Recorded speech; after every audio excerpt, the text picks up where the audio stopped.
नमस्कार साथियों।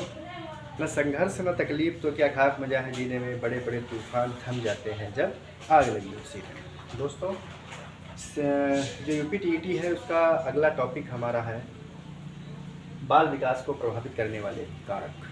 ऐसे फैक्टर्स जो बाल विकास को प्रभावित करते हैं, बच्चे को विकास को प्रभावित करते हैं, दोनों का प्रभाव पड़ता है।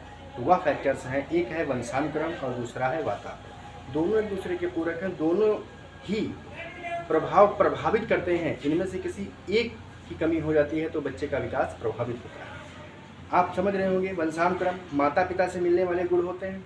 तो माता पिता से तो अच्छे गुण मिले, लेकिन उसका वातावरण गड़बड़ा गया, आस पड़ोस का क्षेत्र गड़बड़ हो गया, उसकी फ्रेंड सर्किल गड़बड़ हो गई, फिर भी उसका विकास प्रभावित हो जाता है। तो मतलब दोनों का प्रभाव अगर अच्छा पड़ता है तो बच्चे का सारा विकास, सर्वांगीण विकास बहुत अच्छा होता है।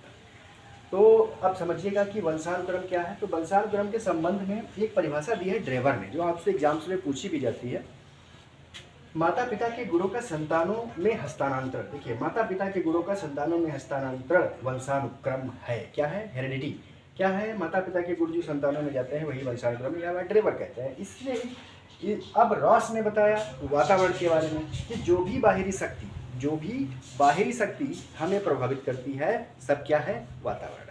जो भी बाहरी शक्ति हमें प्रभावित करेगी सब क्या है भैया? वातावरण है। इस बात को आप समझिएगा, दोनों परिभाषाएं खूब पूछी जाती हैं।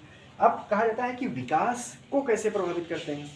तो कहा गया विकास तभी संभव है जब दोनों चीजें विद्यमान होंगी। वंशानुक्रम और वातावरण की अंतःक्रिया का परिणाम विकास है। वंशानुक्रम और वातावरण की अंतःक्रिया का परिणाम विकास है। यह बात कही है स्किनर महोदय ने। किसने कही है? स्किनर महोदय ने कही। तो इन बातों को अच्छे से रटिएगा। बाकी अन्य भी परिभाषाएं हैं, जैसे अलग अलग परिभाषाएं दी है। रूथ बेनेडिक्ट ने कहा माता पिता से संतानों को प्राप्त होने वाले गुण वंशानुक्रम कहलाते हैं। माता पिता से संतानों को प्राप्त होने वाले गुण वंशानुक्रम कहलाते हैं। ये रूथ बेनेडिक्ट ने कह दिया। वुडवर्थ ने कह दिया कि वंशानुक्रम में वे सभी बातें सम्मिलित होती हैं जो जन्म के समय नहीं बल्कि उससे 9 महीने पूर्व ही बच्चे को मिल जाती है। ये बात भैया किसने कह दी? वुडवर्थ ने कह दी। सबकी अलग अलग परिभाषाएं हैं।